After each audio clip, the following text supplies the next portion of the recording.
I watched the buyer's lead counsel freeze mid-page, her finger tracing line 47 of the merger agreement. The conference room on the 32nd floor held 23 people, and every single one of them was about to panic. She looked up slowly, her eyes scanning the mahogany table. Who is the new compliance signatory?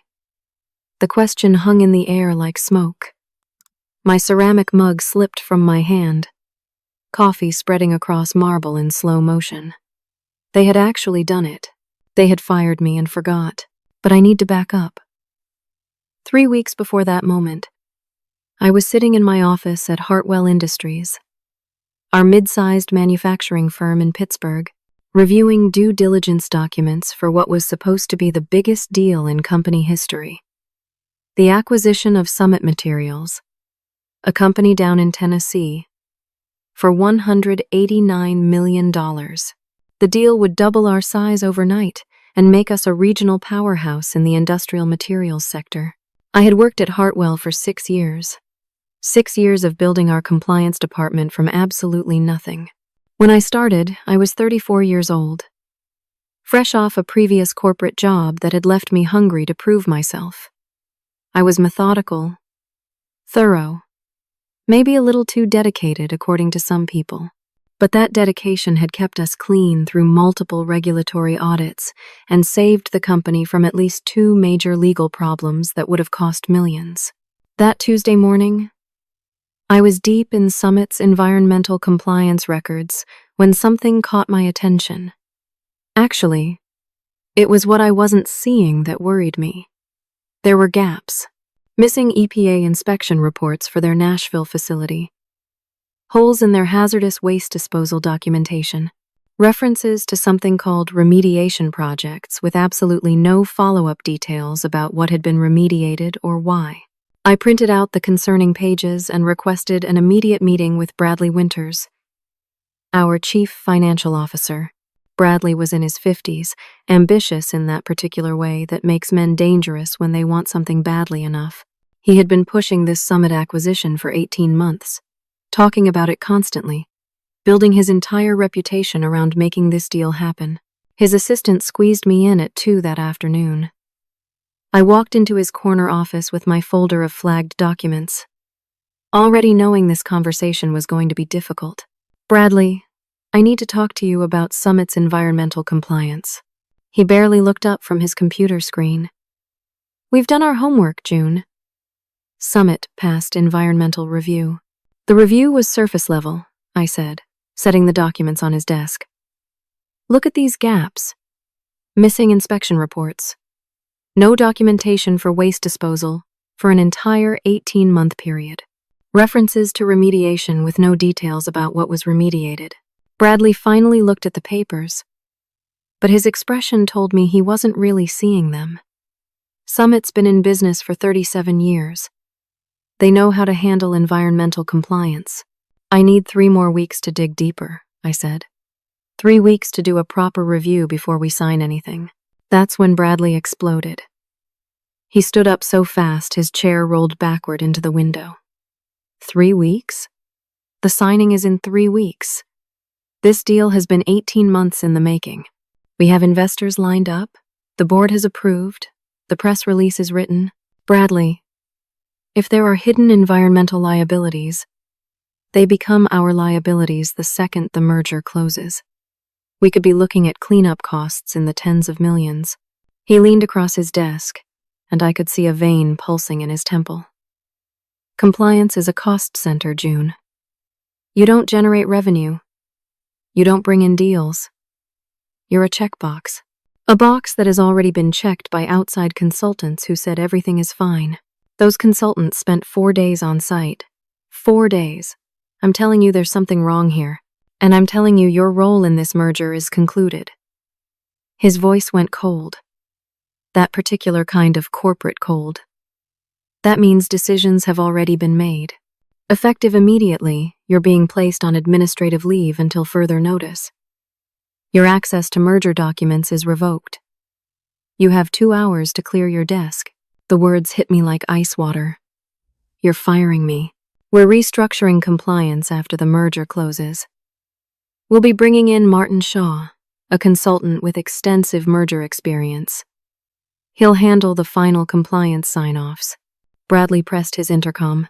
Send security to my office. Bradley, you're making a mistake. A serious mistake. The mistake was giving you access to sensitive merger documents when you clearly don't understand business realities. He looked past me as 2 security guards appeared in the doorway. Escort. Miss. June to her office. 2 hours to pack personal items. She's not to access any computer systems or copy any documents. The walk to my office felt surreal. People stared as I passed their cubicles with security flanking me. 6 years of work. Of building something real. And it was ending like this. Like I was some kind of criminal. I started packing my desk in a daze. Photos. A plant. Some books. My hands were shaking as I wrapped my coffee mugs in paper. That's when I walked past Bradley's office one more time, and something made me stop. Through the glass wall, I could see Bradley's assistant standing next to the industrial shredder in the corner. She was feeding documents through it, page after page. The machine growled and chewed. I caught a glimpse of one page before it disappeared. Summit Materials letterhead. Official looking. And then, it was gone. Reduced to thin strips. The assistant looked up and saw me watching. Her face went pale. She quickly closed the office door, blocking my view. My gut twisted. Something was very wrong here. People don't shred documents at 2 in the afternoon for no reason. Not in the middle of a major acquisition. Not unless there's something to hide. The security guards urged me toward the elevator. As I stepped inside, my personal phone buzzed in my pocket. An email from an address I didn't recognize. No subject line. I opened it. They fired you too? Be careful. Summit isn't what they think. Check the Nashville archives. I read it twice. My heart pounding. Then I watched in shock as the email disappeared from my screen. Just vanished. Like it had never existed. Some kind of self-deleting message. My hands were trembling as the elevator descended. I realized something terrifying. I wasn't the first person to notice problems with Summit Materials. Someone else had already been down this road.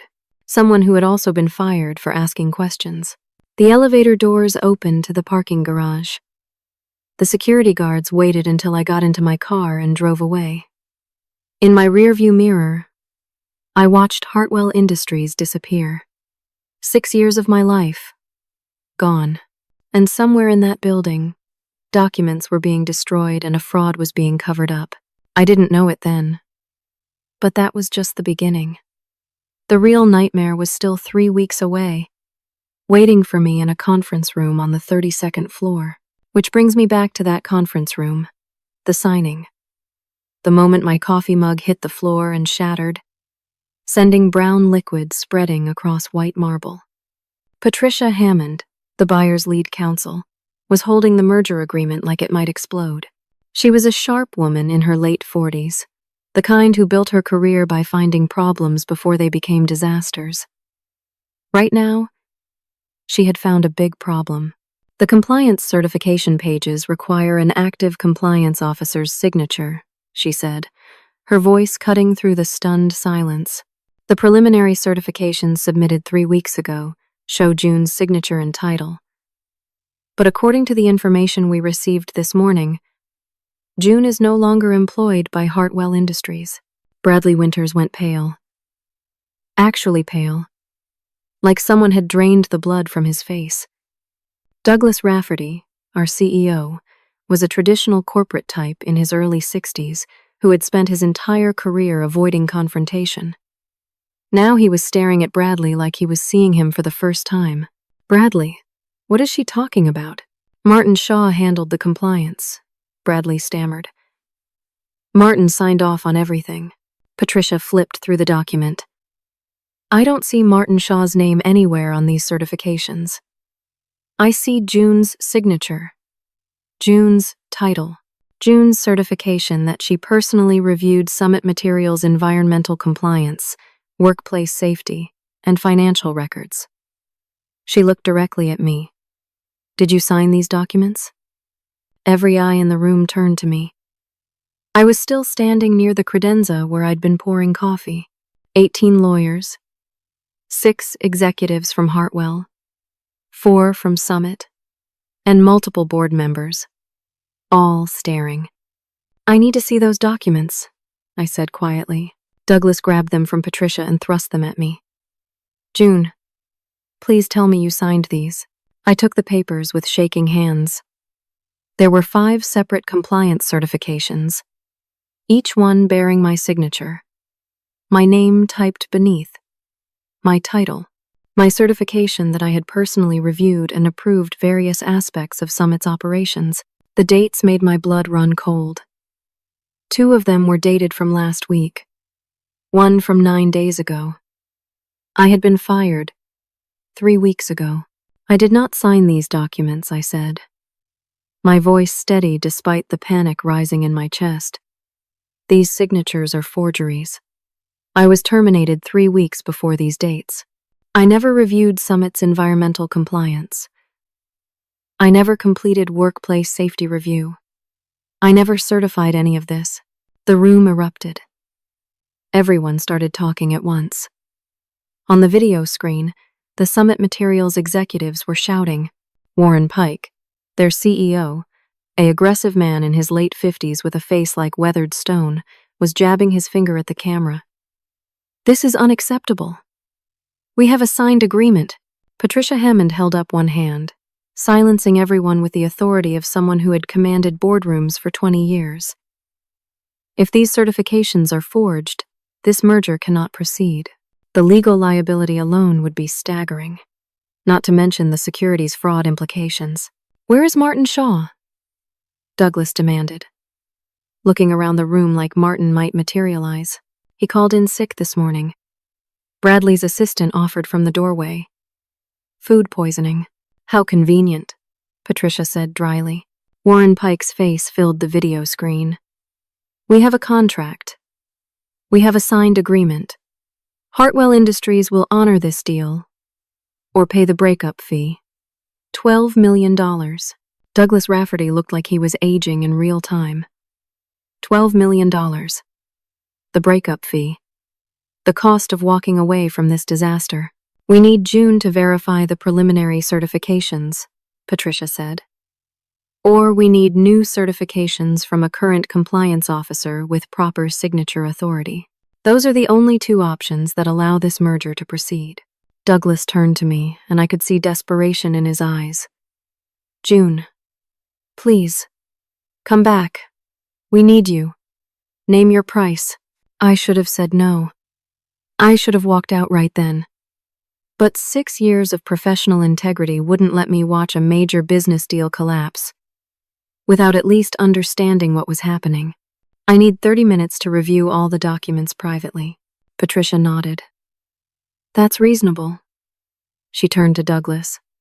But I'm documenting everything. My clients need to understand the compliance failures here. They escorted me to a small conference room down the hall. Someone brought in 3 boxes of merger files. The door closed, and I was alone with evidence of what might be the biggest fraud I'd ever seen. I started reading. Really reading. The way I should have been allowed to 3 weeks ago. The main merger agreement. The appendices. The schedules. The exhibits. Hundreds of pages of dense legal language and financial projections. That's when I found it. Buried in Appendix G, Section 12, Subsection 4, a reference to Summit's Nashville facility and its environmental record. The language was carefully vague, full of phrases like historical operations and legacy considerations and ongoing remediation protocols. I flipped to the detailed property schedules. The Nashville facility sat on 67 acres. The property had been in continuous industrial use since 1963, various manufacturing operations over the decades. And then, in the footnotes, almost hidden. Soil samples collected in 2021 indicated presence of industrial solvents in concentrations exceeding state and federal guidelines. Remediation cost estimates range from $43 to $50 million pending completion of Phase 2 environmental assessment. $50 million, hidden in footnotes. My hands were shaking as I kept reading. There were 2 more contaminated sites mentioned in similar vague language. Another property in Memphis. A facility in Knoxville. More footnotes. More carefully buried cost estimates. The total cleanup liability. Somewhere between $67 and $87 million. This wasn't an oversight. This was deliberate concealment. Someone at Summit had structured these disclosures to technically be present in the documents but practically invisible unless you knew exactly where to look. And someone at Hartwell had made sure I was fired before I could find them. My signature had been forged to create a fall guy. When these environmental violations surfaced after the merger closed, everyone would point to the compliance certifications bearing my name. June missed it. June failed to do her job. June would take the blame while Summit's executives walked away with their payout. And Hartwell drowned in cleanup costs. I took photos of every relevant page with my personal phone. Then I walked back to the main conference room. The atmosphere was toxic. Bradley and Douglas were arguing in hushed, angry voices. Patricia Hammond was on her phone with someone. Probably her clients. The Summit executives on the video screen looked ready to walk away. I set the documents on the table. I cannot sign the compliance certifications. Patricia Hammond held up one hand, silencing everyone with the authority of someone who had commanded boardrooms for 20 years. If these certifications are forged, this merger cannot proceed. The legal liability alone would be staggering, not to mention the securities fraud implications. These preliminary certifications bearing my signature are forgeries. I never reviewed Summit's environmental compliance, and based on what I just read, Summit has significant undisclosed environmental liabilities that would make this merger financially catastrophic for Hartwell. The room exploded again. Patricia immediately started taking notes. Warren Pike started shouting from Tennessee. Douglas looked like he might faint. I opened the appendix and pointed to the footnotes. Summit has at least 3 contaminated properties. The cleanup costs are estimated between $67 and $87 million. This information is technically disclosed but buried so deep that our preliminary reviews missed it. Hartwell would inherit full liability the moment this merger closes. Bradley's face turned red. Excuse me? The EPA doesn't care if the properties are in production, I shot back. The contamination exists. Hartwell becomes responsible for it. $87 million could sink this company. Douglas was reading the footnotes now, his face gray. Bradley, did you know about this? Of course not. Bradley stood up, pointing at me. She's a disgruntled former employee trying to sabotage this deal. She's upset about being let go, so she's cherry-picking documents and misinterpreting technical language to tank the merger out of spite. I'm reading exactly what's written here, I said coldly. Martin Shaw completed thorough environmental review, Bradley insisted. He found nothing wrong. We have a letter from an environmental consulting firm stating Summit passed all checks. As if summoned, the conference room door opened. Martin Shaw walked in, looking perfectly healthy for someone who supposedly had food poisoning an hour ago. He was in his early 40s, wearing an expensive suit, with the kind of slick confidence that comes from telling people what they want to hear for a living.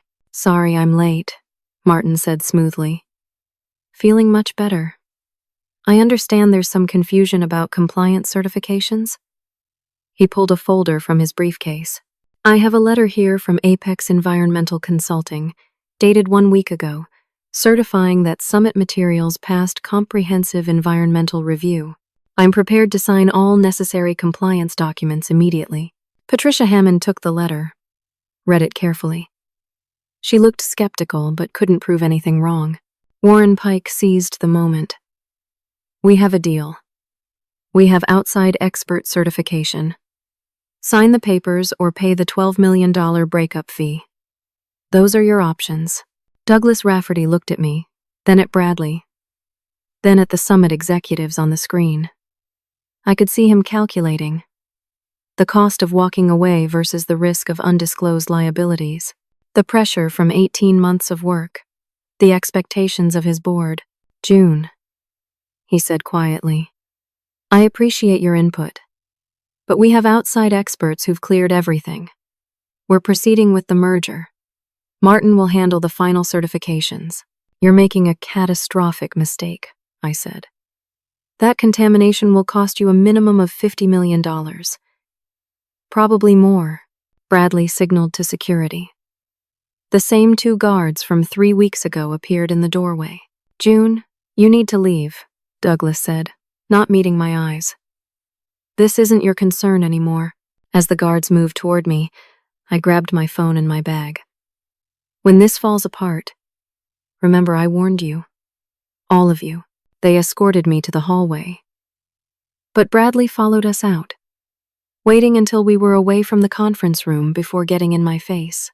You signed an NDA when you were hired, he hissed. Everything you saw today is confidential. If you breathe a word of this to anyone, regulators, press, anyone, I will bury you in lawsuits. You'll lose your house, your career, everything. He stepped closer, his voice dropping to barely a whisper. Martin is signing the documents. The deal is closing. You have no proof of anything wrong because there is nothing wrong. Go home, June. Stay quiet. And maybe we'll still give you that severance package. 6 months' salary. Walk away clean. The guards escorted me to the elevator. As the doors closed, I saw Bradley walking back toward the conference room, straightening his tie like he'd just handled an annoying interruption. I made it to the parking garage before my hands started shaking so badly I had to sit in my car for 5 minutes before I could drive. My phone buzzed. Another email from an unknown address. They threatened you. They threatened me too. I have proof. Meet me. 3 p.m. Station Square Coffee Shop. Come alone. I'll find you. There was an attachment. A photograph of a document. Internal Summit Materials memo, dated 3 years ago. The subject line read, Environmental Liability Management Strategy. The memo was from Warren Pike to Summit's board of directors. I could only see the first paragraph before the email deleted itself. But it was enough. Board members, as discussed, the Nashville contamination presents significant financial exposure. I recommend we proceed with concealment protocols, as outlined in our previous discussion. Potential acquirers must not discover the full scope until after deal closure. Someone inside Summit was trying to expose the fraud. Someone who had evidence. Evidence that could stop this merger and prove everything I suspected. But meeting this person could be dangerous. Very dangerous. I sat in my car, engine running, weighing my options. Go home and try to forget this. Or drive to Station Square and meet an anonymous source who might be walking me into a trap. My phone showed 2:45 p.m. 15 minutes to decide. I put the car in gear and headed toward Station Square. Station Square sat along the Monongahela River, a collection of shops and restaurants in renovated old railroad buildings. The coffee shop was small, independent, the kind of place that served pour-overs and had mismatched furniture. I arrived at 2:45, ordered tea I didn't drink, and sat in a corner table where I could watch the door. At exactly 3 p.m., a woman approached my table. Late 30s, with dark circles under her eyes like she hadn't slept properly in months. She wore jeans and a plain jacket. Nothing corporate about her appearance. June, she said quietly. I nodded. She sat down quickly, pulling her chair close to the table. I'm Helen Cortez. I was Summit Materials Compliance Director for 4 years. Warren Pike fired me 8 months ago. The name meant nothing to me, but the title did. Summit's Compliance Director. The person who would have known about every environmental violation, every buried inspection report, every covered-up problem. Helen pulled a folder from her bag, looking around nervously before setting it on the table. Everything you're worried about is true. The Nashville contamination is just the beginning. For the next 20 minutes, Helen told me her story. How she'd discovered the environmental violations 2 years ago during routine facility inspections. How she'd reported them to Warren Pike and Summit's board. How they'd ordered her to bury the findings.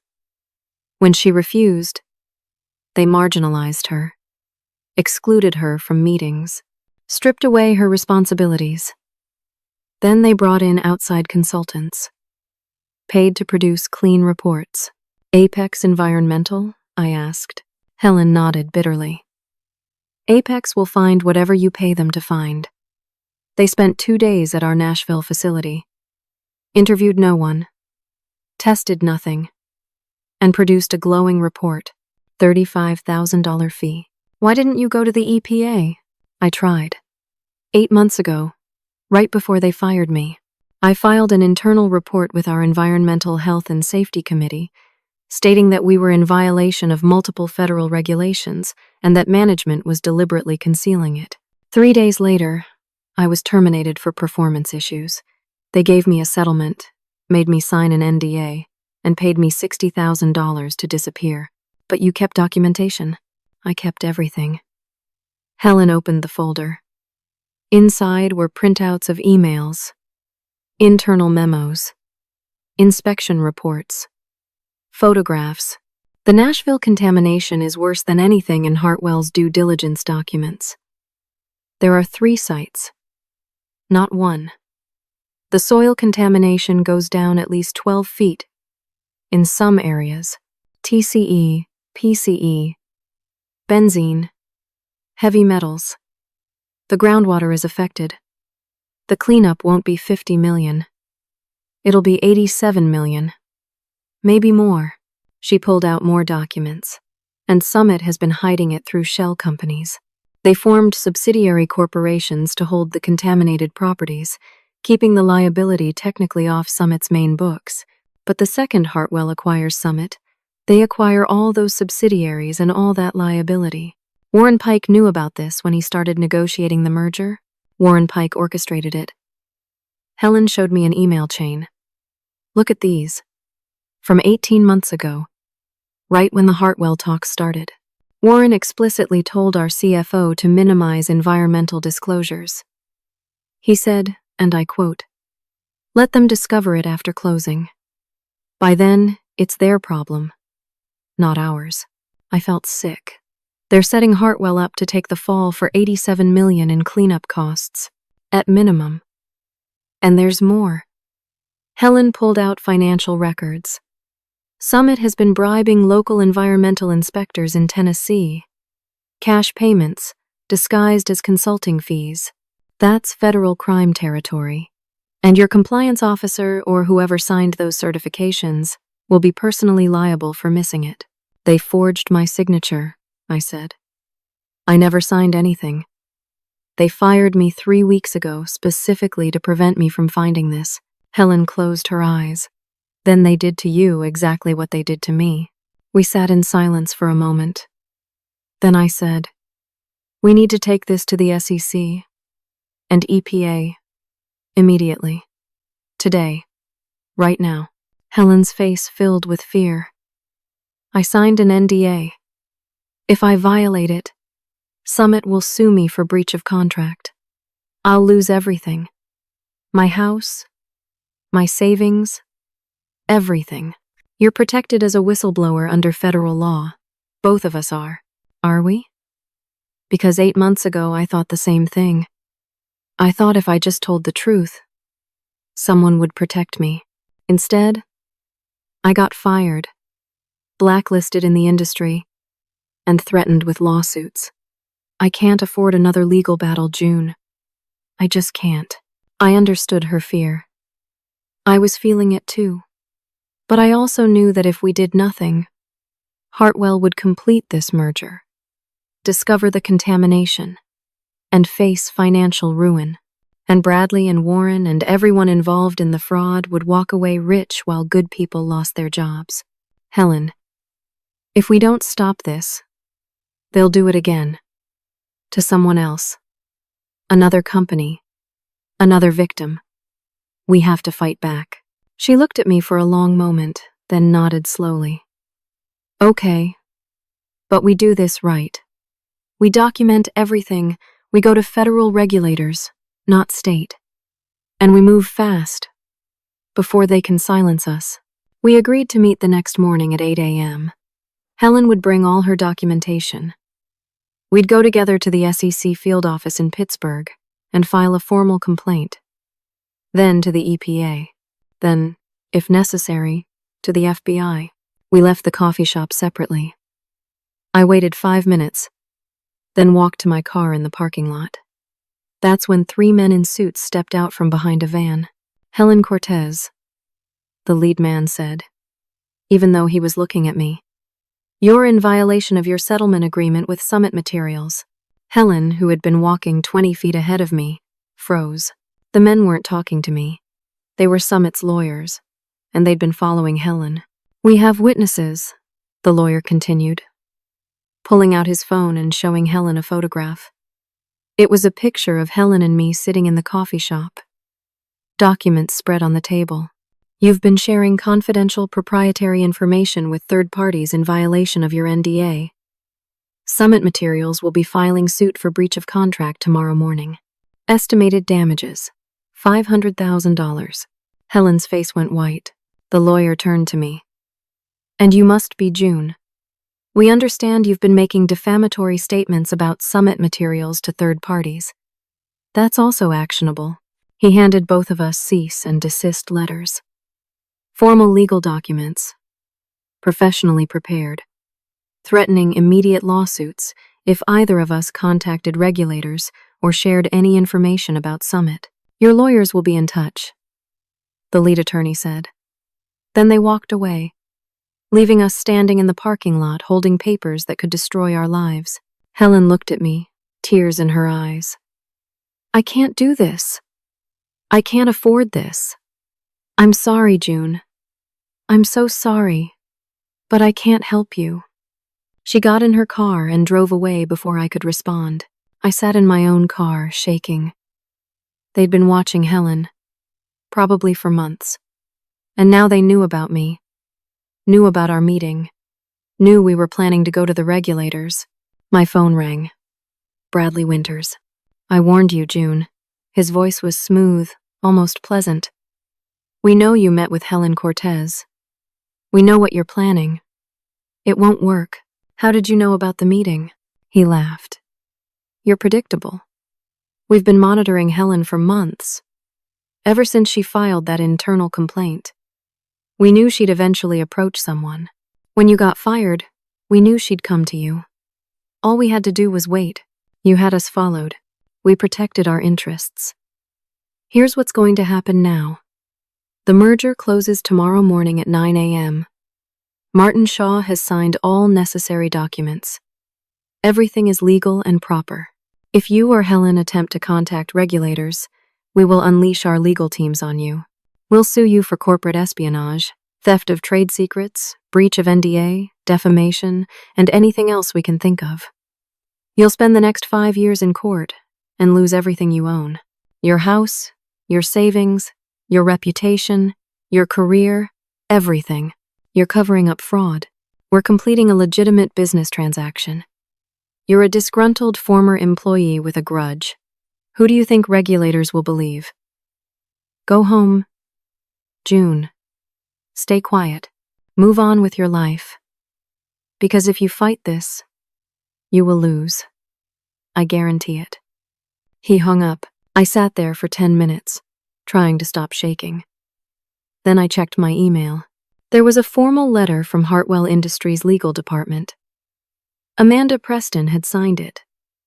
Amanda, who I'd worked with for 6 years. Amanda, who I'd considered an ally, maybe even a friend. The letter was a complaint filed with the Pennsylvania State Board of Professional Conduct against me. The accusations: stealing confidential documents, violating my NDA, attempting to extort Hartwell Industries by threatening to derail the merger unless I was paid.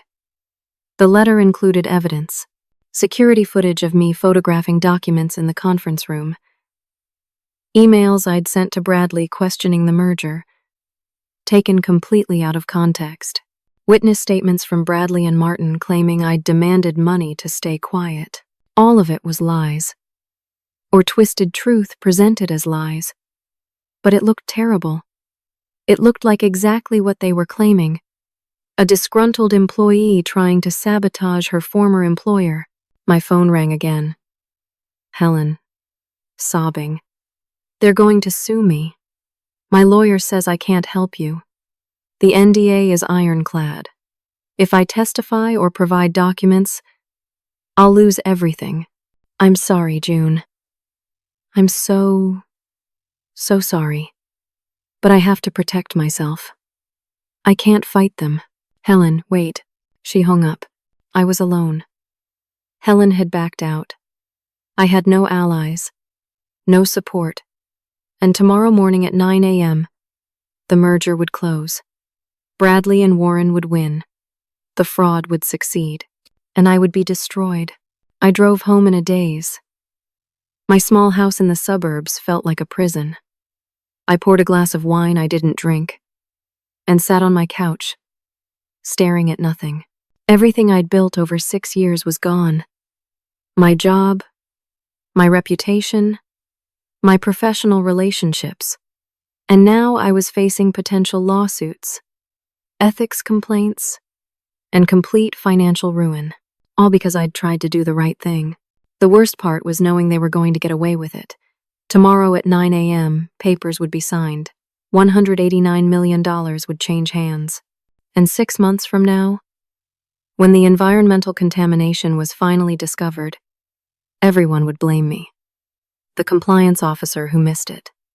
The fall guy they'd created with forged signatures. I sat there until midnight, too exhausted to move, too angry to sleep. The next morning, I woke up to my phone ringing at 6:30 a.m. A process server was at my door. I opened the door in my bathrobe, still half asleep, and was handed a thick legal document. Hartwell Industries versus June Morrison. I read my own last name on the lawsuit and felt detached from reality, like this was happening to someone else. The lawsuit was 53 pages long. Claims included breach of contract, theft of trade secrets, corporate espionage, and defamation. Damages sought, $5 million. $5 million. I didn't have $5 million. I didn't have $50,000 in savings. This lawsuit alone could bankrupt me, even if I won. By 8 a.m., I was reading about myself online. Local business press had the story. Former Hartwell compliance officer sued for attempted merger sabotage. The articles painted me as unstable, vindictive, a disgruntled employee who'd tried to extort her former company. Quotes from sources close to the situation described me as having performance issues, being impossible to work with, and harboring resentment toward management. My name was being destroyed in public, in print, where it would live forever on the internet. At 9 a.m., I watched online as the Hartwell Summit merger officially closed. Press. Release. Photographs of Douglas Rafferty and Warren Pike shaking hands. Bradley Winters quoted as Chief Strategy Officer of the combined company, Martin Shaw, praising the thorough compliance process that had made the merger possible. $189 million. Deal complete. I'd failed to stop it. By 10 a.m., I was on the phone with Thomas Brighton, an employment attorney whose name I'd found through a frantic internet search. I told him everything. The environmental contamination, the forged signatures, Helen's evidence, the threats. Thomas listened patiently, took notes, and then gave me the hard truth. The evidence Helen showed you is solid. If you could present it to regulators, you might have a case. But Helen won't testify, and without her cooperation, you can't prove where you got those documents.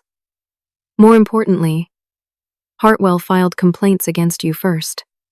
They control the narrative. If you go to regulators now, it looks like retaliation.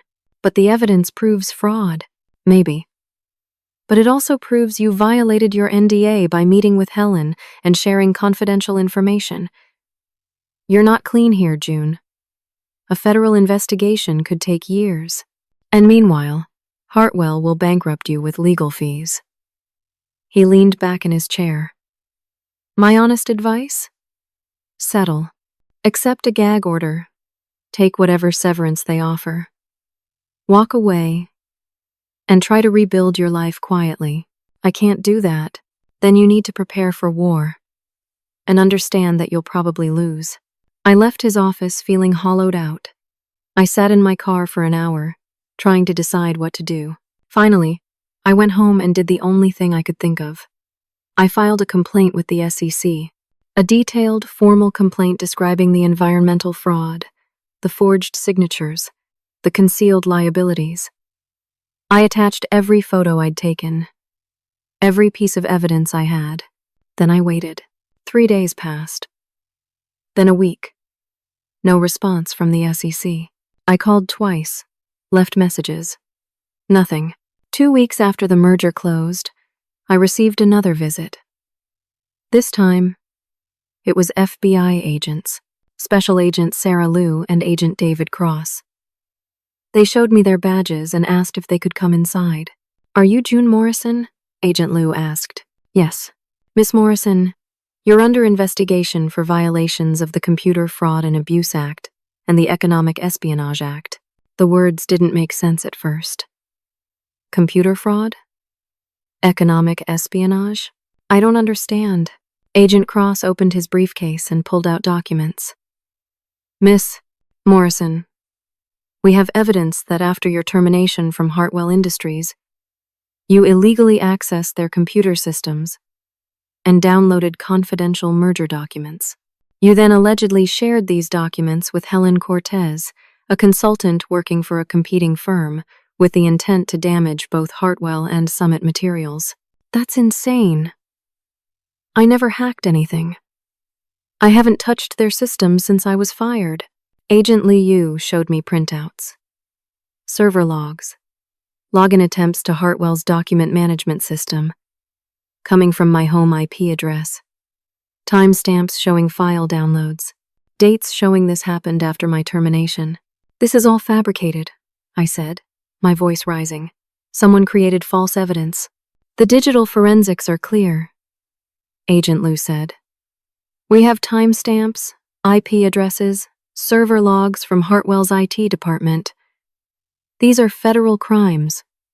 Miss Morrison, you could be looking at 10 years in prison. 10 years. Federal prison. For crimes I didn't commit. Someone is framing me, I said. Everything you're seeing is fake. Manufactured. That's what everyone says, Agent Cross replied. We'll continue our investigation. Don't leave the jurisdiction. And we recommend you get a lawyer. A good one. They left, and I sat in my living room, unable to process what had just happened. Federal charges. Potential prison time, based on evidence that didn't exist 2 weeks ago but now apparently looked completely legitimate. Someone with access to Hartwell's IT systems had created a false digital trail showing me hacking their servers. They'd fabricated logs, planted evidence, built an entire criminal case against me out of nothing. I thought about who had that kind of access. IT administrators. Senior executives with special privileges. The legal department, Amanda Preston. I called Amanda's cell phone, something I hadn't done since I was fired. She answered on the third ring. Hello, June. Amanda. What did you do? The FBI just left my house. They're saying I hacked Hartwell's systems. June, you brought this on yourself. You know this is all lies. You know I did nothing wrong. There was a pause. When Amanda spoke again, her voice was cold, businesslike, completely unlike the woman I'd worked with for 6 years. Bradley offered me a promotion. Chief Legal Officer of the merged company. Salary of $420,000 a year. All I had to do was manage the June problem. She paused. You were never going to win this, June. You're one person. We're a corporation with unlimited legal resources. You should have taken the severance and walked away quietly. You fabricated evidence against me. You created false computer logs to make it look like I committed federal crimes. I did my job. I protected the company. Her voice remained flat, emotionless. You have 72 hours to accept a plea deal from the prosecutor. Plead guilty to 1 count of unauthorized computer access. 6 months in minimum security. 3 years probation. Permanent ban from compliance work. Or don't. And face trial where you'll be convicted and spend 10 years in real prison. Those are your options. Amanda, please. 6 years we worked together. Goodbye, June. She hung up. I sat there holding my dead phone, understanding finally and completely that I was alone. Helen had abandoned me. Amanda had betrayed me. The FBI had been fed manufactured evidence. The SEC had ignored my complaint. And in 72 hours, I would have to decide whether to plead guilty to crimes I didn't commit or risk 10 years in federal prison. That night, the story broke nationally. Former compliance officer, under federal investigation for corporate espionage. My photo, my name, my completely destroyed reputation, all over the news. My neighbors stopped making eye contact. My phone rang constantly with reporters. Professional contacts I'd known for years stopped returning my messages. I was toxic, unemployable, facing bankruptcy and prison. Bradley and Warren and Amanda had won. Completely, totally, devastatingly won. I spent that night on my couch, staring at my ceiling, wondering if I should just give up, take the plea deal, go to prison for 6 months for crimes I didn't commit. At least it would be over. But something in me refused to quit. Maybe it was stubbornness. Maybe it was the last spark of professional integrity I had left. But I couldn't let them win. Not like this. I had 72 hours to find a way to fight back. 72 hours to find proof that would save me. I had no idea how I was going to do it. But I had to try. The plea offer sat on my kitchen table like a ticking bomb.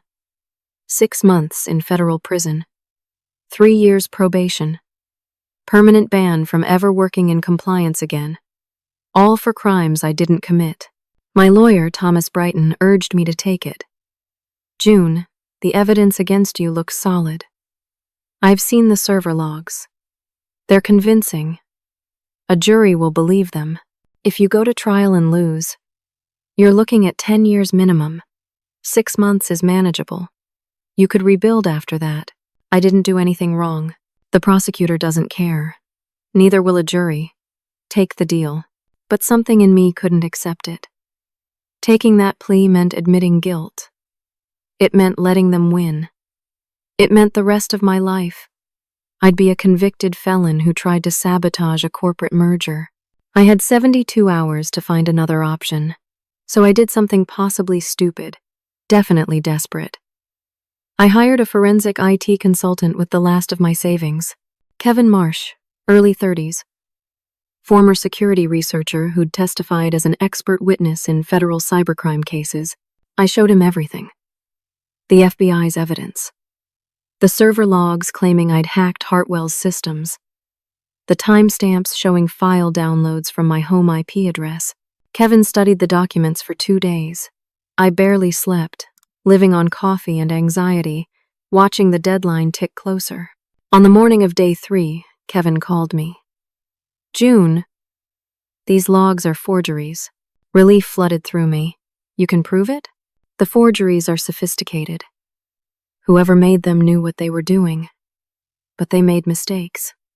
The timestamps don't align properly with Hartwell's automatic backup systems. There are artifacts in the metadata that shouldn't exist. Server response times that are impossible given your internet connection speed. Small things. But if you know what to look for, they're obvious. Can you testify to this? Better. I can show you who really accessed those files. Kevin pulled up his laptop. Someone did access Hartwell's document management system inappropriately during this time period. But it wasn't you. The actual breach came from inside Hartwell's corporate network. Someone with administrative credentials downloaded confidential files, then created a false trail pointing to your IP address. Who? Kevin showed me technical logs I barely understood. The access came from a specific workstation inside Hartwell's legal department. Terminal ID AL237. According to their internal network documentation, that terminal is assigned to Amanda Preston's office. Amanda. Of course it was Amanda. She'd used her legal department credentials to access confidential merger files, then manufactured evidence making it look like I'd hacked in from home. She'd committed the actual crime, then framed me for it. This is proof, I said. This proves I'm innocent. Kevin hesitated. There's a problem. I obtained this information by accessing Hartwell's network architecture remotely, which means I technically hacked their systems to prove you didn't hack their systems.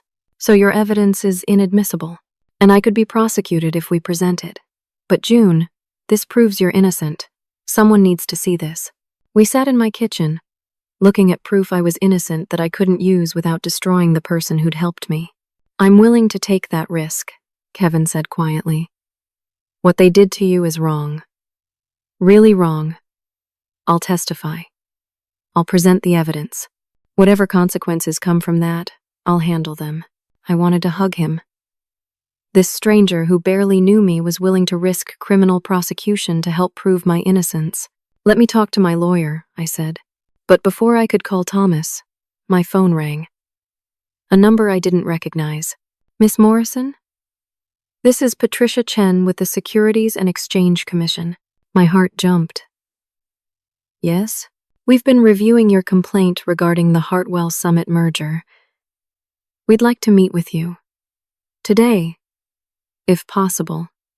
3 weeks after I'd filed the complaint, the SEC was finally responding. Of course. When and where?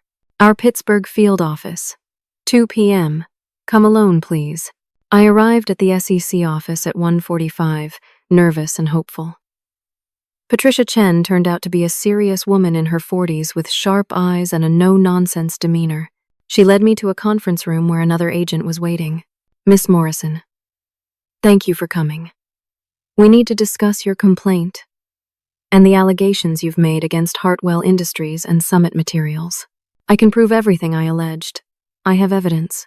We know. Patricia opened a folder. Miss Morrison, we've been conducting our own investigation into Summit Materials for the past 14 months. I stared at her. 14 months? Warren Pike and Summit have been on our radar for securities fraud for over a year. We've been building a case. Your complaint and the evidence you provided accelerated our timeline, but we were already investigating. So you knew about the environmental fraud before the merger happened? We suspected. But we needed the merger to proceed to build a comprehensive case that would catch everyone involved in the conspiracy. She pulled out documents. We've been monitoring Warren Pike, Bradley Winters, and several others. We have wiretaps, financial records, emails. We know about the contaminated properties. We know about the bribery of local inspectors. We know about the forged compliance certifications. If you knew, why didn't you stop the merger? Because stopping it early would have tipped off the targets and limited our case to just the environmental violations. Letting it proceed allowed us to document the full extent of the conspiracy: corporate fraud, securities fraud, wire fraud, obstruction of justice, and more. I felt like the room was spinning. You used Hartwell as bait. Hartwell will be made whole. We're freezing Summit's assets, and those of the key conspirators. But Miss Morrison, we need your cooperation. We need you to testify about everything you witnessed: the forged signatures, the threats, the fabricated evidence against you. Amanda Preston fabricated evidence to make it look like I committed federal crimes. I have proof. Patricia nodded. We know about Amanda's involvement. She's also a target of our investigation. The criminal charges against you will be dropped immediately. The fabricated evidence will be exposed. But you need to be prepared. When we move on this, it's going to be a firestorm. The defense attorneys will attack you. Your personal life will be exposed. The trial could take months. I don't care. I want to testify. I want them all held accountable, even knowing it will be brutal, especially knowing that. Patricia smiled for the first time. Good, because we move tomorrow morning. Federal marshals will execute arrest warrants for Bradley Winters, Amanda Preston, Warren Pike, and Martin Shaw simultaneously at 6 a.m. We'll announce the indictments at noon. Be prepared for your phone to explode with media requests. What about Helen Cortez? She has evidence too, but she's terrified of violating her NDA. Helen is cooperating. She contacted us 2 weeks ago through a whistleblower protection attorney. She's been providing documentation. The NDA is void because it was used to cover up criminal activity. Summit can't enforce it. Helen hadn't abandoned me after all. She'd gone to the SEC on her own. I left the SEC office feeling lighter than I had in weeks. The federal charges against me would be dropped. My innocence would be proven. The real criminals would face justice. But Patricia's warning echoed in my mind. This was going to be brutal. The defense would attack me viciously. My life would be picked apart in public. I had no idea how bad it was actually going to get. The arrests happened exactly as Patricia said. 6 a.m. Federal marshals executing coordinated raids. I watched the news coverage from my couch, coffee in hand, feeling surreal satisfaction as Bradley Winters was led out of his suburban McMansion in handcuffs. Amanda Preston, arrested at her downtown condo. Warren Pike, pulled out of Summit's Tennessee headquarters. Martin Shaw, caught completely off guard at a client meeting in Philadelphia. By noon, the indictments were unsealed. 73 pages of federal charges. Securities fraud, wire fraud, conspiracy to commit fraud, obstruction of justice. For Amanda specifically, additional charges: computer fraud, fabricating evidence, conspiracy to violate civil rights. The maximum sentences were staggering. Bradley and Warren each faced over 50 years. Amanda faced 35. Martin had already taken a plea deal, agreeing to testify against the others in exchange for 5 years probation. The media went insane. Massive fraud uncovered in $189 million merger. Corporate executives arrested in environmental conspiracy. Former compliance officer vindicated as whistleblower. My name was in every article. But this time as the hero who'd exposed the fraud, not the criminal who'd tried to sabotage it. The earlier stories calling me a disgruntled saboteur were quietly retracted or updated. Apologies appeared in small print. The FBI formally dropped all charges against me. The prosecutor issued a public statement. June Morrison showed extraordinary courage in standing up to corporate corruption. She is a hero, not a criminal. The evidence against her was fabricated by individuals now facing serious federal charges. Hartwell Industries, desperate to distance itself from the scandal, dropped its lawsuit against me within hours. Douglas Rafferty, trying desperately to save his own job, issued a statement claiming he'd been misled by trusted executives. He offered me a settlement, $500,000, a public apology, reinstatement to my position as Director of Compliance. Thomas Brighton advised me to take it. June, $500,000 is a good settlement. You could rebuild your life with that money. But I didn't want their money. And I definitely didn't want to work for them ever again. I'll take the money and the apology. But I'm never setting foot in that building again. Thomas negotiated the final terms. $500,000. Full public apology, stating that all accusations against me were false and that I'd acted with complete professional integrity. Acknowledgement that my termination was wrongful. and a glowing letter of recommendation I'd never actually use. The money hit my account a week later. After legal fees, I had $370,000. More money than I'd ever had in my life, but it felt hollow somehow, like compensation for having my entire life destroyed. The real trial started 3 months later. Federal courthouse, downtown Pittsburgh, packed with media and spectators. The prosecution laid out the entire conspiracy in meticulous detail. Wiretaps of Bradley and Warren discussing how to hide the environmental liabilities.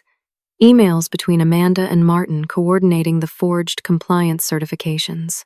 Financial records showing bribery payments to Tennessee inspectors.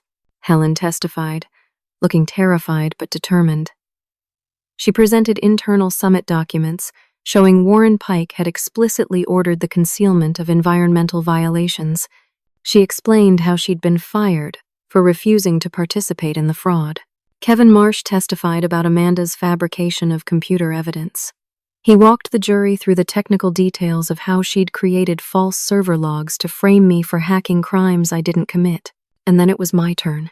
I testified for 3 days. The prosecution walked me through everything. How I'd discovered the gaps in Summit's environmental documentation.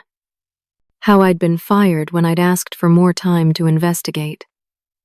How my signature had been forged on compliance certifications.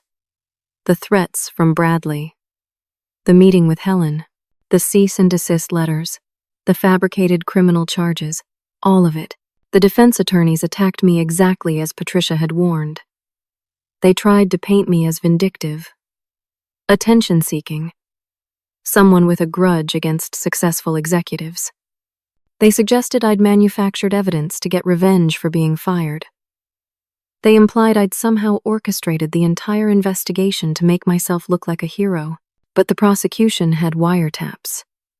They had emails. They had financial records. The evidence was overwhelming. The jury deliberated for 2 days. Bradley Winters. Guilty on all counts. The judge sentenced him to 12 years in federal prison and ordered him to pay $3 million in fines. Amanda Preston. Guilty on all counts. 9 years in federal prison. Permanent disbarment from practicing law. $2 million in fines. Warren Pike. Guilty on all counts. 15 years in federal prison. $67 million in restitution to cover the environmental cleanup costs. Martin Shaw, having taken the plea deal, received 5 years probation and a permanent ban from compliance work. The courtroom erupted.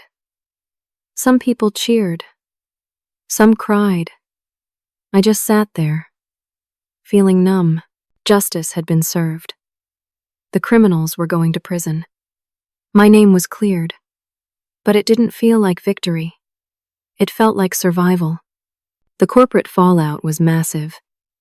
Hartwell Industries faced shareholder lawsuits, regulatory fines, and complete loss of investor confidence. Their stock price crashed.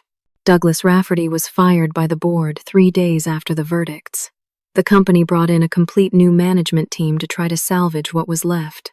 The Hartwell Summit merger was formally unwound, costing both companies hundreds of millions in legal fees, breakup costs, and damages. Summit Materials, unable to survive the financial and legal devastation, declared bankruptcy. Their assets were sold off to pay for environmental cleanup and legal judgments. The total financial damage exceeded $300 million. Companies destroyed, careers ended, lives ruined, all because a few executives had decided that fraud was easier than honesty. During the trial, something unexpected happened. I was contacted by a major ethics and compliance consulting firm called Integrity Partners. They wanted to meet with me about a potential position. I met with their managing partner, a woman named Caroline Davis, at a downtown coffee shop. She got straight to the point. June, what you did took extraordinary courage. Most people would have stayed silent. You risked everything to do the right thing. That's exactly the kind of person we need leading our corporate investigations division. I'm not sure I want to work in compliance anymore. The last year has been traumatic, which is exactly why you're perfect for this role. You understand the pressures. You know what it's like to be threatened, to be isolated, to face legal destruction, for trying to do your job with integrity. Caroline leaned forward. We help companies build real compliance programs. We investigate fraud. And most importantly, we protect whistleblowers. We make sure people like you and Helen don't face retaliation for doing the right thing. She offered me a position as Managing Director of Corporate Investigations. Salary: $310,000 a year. My job would be to lead investigations into potential corporate fraud and help protect other whistleblowers who were facing what I'd faced. It felt right, like taking all the pain and trauma of the last year and turning it into something meaningful. I accepted the position.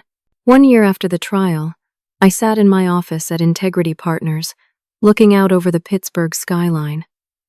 My office, my team, my purpose. The year had been transformative. I'd helped investigate fraud at 3 other companies.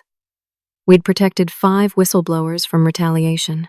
We'd implemented compliance programs that actually worked, built on transparency and accountability instead of box checking and cover-ups. I'd become something I never expected, a nationally recognized expert on corporate compliance and ethics. I'd testified before Congress on whistleblower protection laws. I'd given keynote speeches at industry conferences. I'd been interviewed by major business publications. People asked me constantly if it had been worth it, if I'd do it all over again. Knowing what it would cost me, the answer was complicated. The trauma was real. I still had nightmares about federal agents at my door, about lawsuits and threats and public humiliation. I'd lost a year of my life to fear and legal battles. I'd lost friendships, professional relationships, my sense of security, but I'd also gained something, a sense of purpose, the knowledge that I'd stood up when it mattered, that I'd fought corruption and won. 3 months after I started at Integrity Partners, I received a call from the Environmental Protection Agency. Because of the evidence Helen and I had provided, they'd been able to fully investigate and properly clean up the Nashville contamination site. They were implementing new regulations to prevent similar cover-ups in the future. The EPA administrator told me, "You saved not just your company, but potentially hundreds of people who would have been affected by that contamination if it had continued to leach into groundwater. You made a real difference." That call meant more to me than any settlement or vindication or news article, because it reminded me why compliance mattered. It wasn't about checking boxes or filing reports. It was about protecting people, protecting the environment, holding powerful people accountable when they tried to cheat the system. I thought about Bradley often, imagined him in federal prison, probably still convinced he'd done nothing wrong. I thought about Amanda, who'd thrown away her legal career and her freedom for a salary bump. I thought about Warren, who'd built an entire fraud around concealing environmental destruction. They'd all made choices. Choices to lie, to cheat, to destroy anyone who got in their way. And those choices had consequences. But I'd made choices too. To speak up, to fight back, to refuse to be silenced. And my choices had consequences too, good ones. Last month, I spoke at a major compliance conference in Chicago. The auditorium was packed with hundreds of compliance officers from companies across the country. People who did my old job, who faced the same pressures, who sometimes felt like cost centers and checkboxes instead of essential protections against corporate misconduct. I told them my story. All of it. The firing, the threats, the fabricated evidence, the federal charges, the trial. I didn't sugarcoat how hard it had been, or how close I'd come to giving up. Then I told them why it mattered. Integrity isn't about following the rules when it's convenient, I said. It's about doing the right thing when it costs you everything. Companies will pressure you. They'll threaten you. They'll try to silence you with lawsuits and intimidation and career destruction. But the truth has power. Corruption only wins when good people decide the fight isn't worth it. I looked out at the audience, seeing my younger self in so many faces. I'm here to tell you, it's always worth it. You might lose battles. You might lose almost everything. But if you stand firm in your principles, if you refuse to be silenced, if you fight for what's right, you can win. And more importantly, you can sleep at night knowing you did the right thing. The applause was thunderous. Afterward, dozens of people approached me. Some were facing their own whistleblower situations. Some just wanted to say thank you. One woman, close to tears, told me I was about to give up. I was going to stay quiet about fraud at my company because I was scared. But hearing your story, I'm going to fight. That's when I knew this was my purpose. Not just doing investigations or protecting whistleblowers professionally, but showing other people that fighting back was possible. That courage mattered. That one person standing up for what's right could make a real difference. My phone buzzed. Another potential whistleblower reaching out for help. Another person facing retaliation for trying to do their job with integrity. I smiled and answered the call, because this was my mission now. Helping others find the courage to speak truth to power. Proving that corruption doesn't have to win. That justice is possible if you're willing to fight for it. I thought about that conference room a year ago. Coffee spreading across marble. The panic on Bradley's face. The moment when their carefully constructed fraud started to unravel. They'd tried to destroy me, and they'd almost succeeded. But I was still here. Still fighting. Still making a difference, and they were all in prison. Sometimes, the good guys win. Sometimes, integrity triumphs over corruption. Sometimes, one person refusing to stay silent can bring down an entire conspiracy. I sat back in my chair, looking at my calendar. 3 investigations this month. 2 congressional testimonies. A keynote speech in San Francisco. I was busier than I'd ever been. More fulfilled than I'd ever imagined. Because I'd learned something essential during that nightmare year. Your reputation isn't what other people say about you, it's what you do when no one is watching.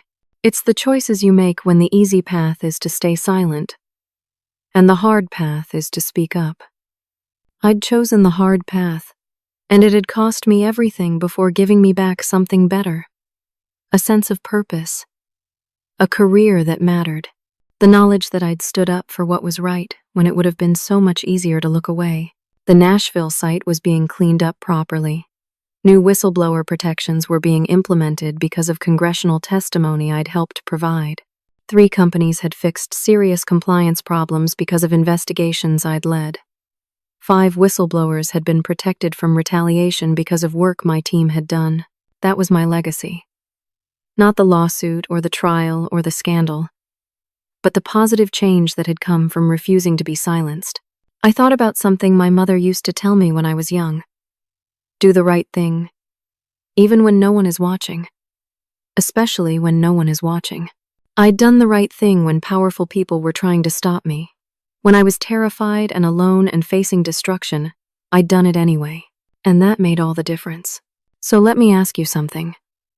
Have you ever faced a situation where doing the right thing meant risking everything? Where staying silent would have been easier, but speaking up was necessary? What did you do? How did you find the courage? Share your thoughts in the comments below. Your story might be exactly what someone else needs to hear right now. If this story resonated with you, please hit that like button. Subscribe to the channel so you never miss another story about courage, justice, and standing up for what's right. And share this with someone who needs to hear that fighting back is possible. That integrity matters.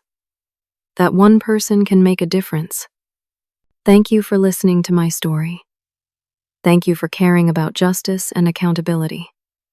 Thank you for being the kind of person who believes that truth and courage still matter in this world. I hope you never face what I faced. But if you do, I hope you remember this. You're stronger than you think, braver than you know, and the fight is always worth it. End quote. Stay strong, stand firm, and never, ever let anyone silence you when you know you're right. Until next time, keep fighting the good fight. The world needs more people willing to stand up for what's right. Be one of those people.